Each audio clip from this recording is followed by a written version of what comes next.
Bienvenue dans cette nouvelle édition de l'Africa Tonight. Voici les titres de l'actualité. Le président Jacob Zuma, dos au mur, son parti, le Congrès national africain, lui a demandé ce mardi, au terme d'une réunion extraordinaire à Johannesburg, d'abandonner ses fonctions de président de la République. Au Rwanda, 5000 familles sont menacées par la faim en raison de la rareté des pluies dans certains districts de la province de l'Est. Mais les autorités rassurent, des dispositions ont été prises pour les assister. Et puis l'Afrique du Sud peut s'enorgueillir d'avoir une Fashion Week biannuelle dédiée à l'homme. Elle est en effet la seule du continent et l'une des rares dans l'univers de la mode. Immersion dans les coulisses de l'édition 2018 dans ce journal. Le président Jacob Zuma acceptera-t-il de démissionner? Eh bien, la question est au cœur de l'actualité. Ce mardi, le Congrès national africain a décidé de le révoquer. Et selon les observateurs, sauf coup de théâtre, ce dernier va devoir plier. Les détails avec Vina Nodin. Ce mardi 13 février, au siège du Congrès national africain à Johannesburg, s'est tenue une conférence de presse pour éclaircir la situation concernant le président Jacob Zuma. Le parti au pouvoir en Afrique du Sud souhaite le départ anticipé du président Jacob Zuma et lui demande de démissionner de lui-même. Cyril Ramaphosa, l'actuel président de l'ANC, aurait également eu une réunion en tête-à-tête avec Jacob Zuma afin de le convaincre de démissionner. Nous sommes allés à la rencontre du président aujourd'hui pour le communiquer à la décision de l'ANC. Comme l'information est transmise, nous lui accordons un temps de réponse, mais nous ne lui avons imposé aucun ultimatum. L'actuel chef de l'État fera part de sa décision le mercredi 14 février 2018. L'ANC espère obtenir le départ du président Jacob Zuma par démission afin de ne pas avoir recours à une motion de défiance au Parlement contre son ancien leader. Le président Jacob Zuma aurait réclamé un préavis de 3 mois qui aurait été rejeté par les membres du parti au pouvoir. L'ANC estime que face à cette situation de transition et d'incertitude, nous devons vraiment prendre une décision. C'est une affaire urgente pour l'ANC, donc elle doit être traitée de manière urgente. Jacob Zuma est associé à une série de scandales qui ternissent l'image de son parti au pouvoir depuis la fin de l'apartheid en 1994. Ce mardi 13 février, Asma Gachoulé a confirmé lors de la conférence de presse qu'en cas de démission du président Jacob Zuma, le vice-président de l'Afrique du Sud, Cyril Ramaphosa, président de l'ANC, accédera à la magistrature suprême. Ce n'est plus une option, le service militaire sera désormais obligatoire pour tous les demandeurs d'emploi en Tunisie. Une décision qui fait suite au manque d'engouement constaté chez les jeunes. En effet, seules 506 personnes se sont prêtées à cet exercice en 2017, soit un taux de 1,65%. Les détails avec Solange Dubois. Le service militaire sera désormais obligatoire pour tout demandeur d'emploi dans le secteur public comme dans le secteur privé. Une disposition du nouveau projet de loi portant modification des dispositions du service militaire, annoncée ce 12 février 2018 par Abdelkerim Zbidi, le ministre de la Défense tunisien. Cette formule plus efficace incitera les jeunes à assurer le service national et permettra de participer, d'une manière indirecte, à l'impulsion de la vue économique dans le cadre de partenariats signés avec les structures en question. Une révision de l'indemnité mensuelle des soldats et l'encouragement des jeunes à suivre des formations professionnelles dans le cadre du service national figurent parmi les nouveautés contenues dans ce nouveau projet.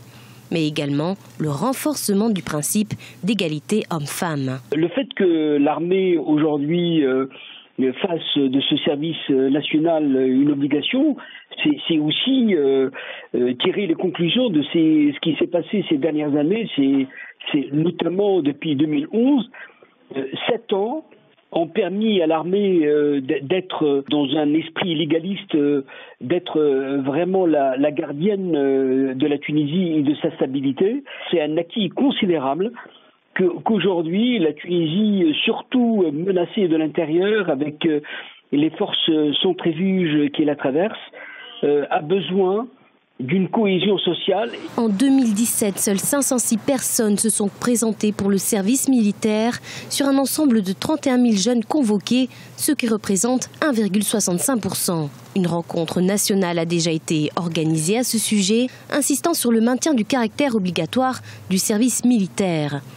Un service civil au sein des ministères, des collectivités locales et des établissements publics sera également créé. Il sera tenu d'organiser une consultation nationale afin d'examiner les moyens capables de promouvoir le cadre législatif régissant le service militaire en Tunisie. Anticipé pour ne pas subir, le gouvernement rwandais a mis en place un système de stockage des denrées alimentaires afin de venir en aide à près de 5000 familles menacées par la faim en raison de la rareté des pluies dans certains districts de la province de l'Est. Les précisions de Corinne Kamnem. Selon les chiffres du ministère de l'Agriculture et des Ressources animales du Rwanda, pour la saison agricole à venir, 585 400 tonnes de haricots sont attendues, 66 014 milliers de tonnes de riz, tandis que la production de manioc atteindra 703 909 tonnes. Et en dépit de l'invasion de la chenille légionnaire l'année dernière, la production de maïs devrait atteindre 775 000 tonnes. Des prévisions optimistes qui permettront de soutenir près de 5 000 familles de la province de l'Est menacées par la famine du fait de la rareté des pluies ces 5 dernières années. Même si nous attendons toujours la fin de la saison des récoltes, nous avons déjà 14 000 tonnes de provisions en stock sur lesquelles nous pouvons compter pour soutenir les familles dans le district de Nyagatare. Nous avons également d'autres installations de stock à travers le pays. L'activité agricole au Rwanda bénéficie d'un important projet d'irrigation, un programme financé par la Banque mondiale et qui n'a pas encore été étendu sur toutes les provinces. Dans les mesures envisagées, le gouvernement cartographie les districts touchés par la sécheresse dans l'optique d'améliorer leur résilience face aux aléas climatiques. L'irrigation des projets agricoles est fortement lié à la disponibilité en eau, les sources d'eau disponibles. Donc, on doit identifier dans cette zone les sources d'eau disponibles. Quelle que soit la source, les eaux de surface, les eaux de rivière, et si possible, faire des forages. Mais ce qui est avantageux et intéressant pour les petits agriculteurs sont les eaux de ruissellement, les eaux de rivière. Lorsqu'on a une eau de rivière dans un environnement, on peut construire un barrage de retenue. Et lorsqu'on fait un barrage de retenue, on augmente la quantité d'eau disponible et la quantité d'eau qu'on peut transporter d'une distance à l'autre pour irriguer les plantes. Pour l'heure, le gouvernement se déploie afin que les approvisionnements parviennent aux familles nécessiteuses dans des délais raisonnables. Culture à présent, si la mode homme est à la traîne à New York, eh bien ce n'est pas le cas au Cap.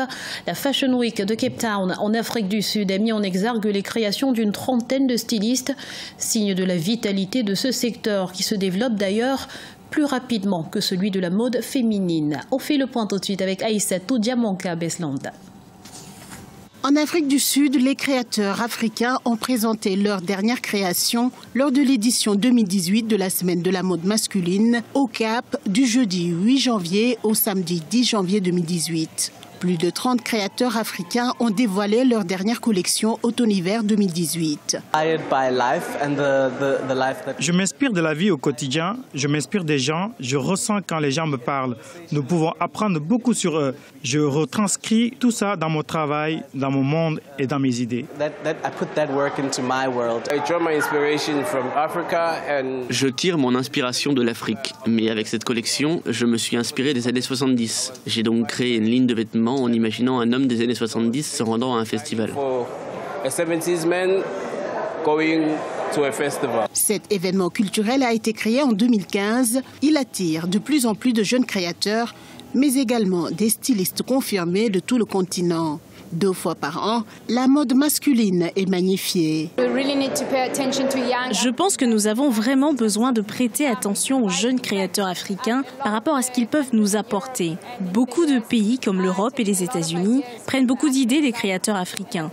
Je pense que créer des événements comme ça leur permet d'exprimer leur créativité. Il y aura plus d'opportunités économiques dans le secteur.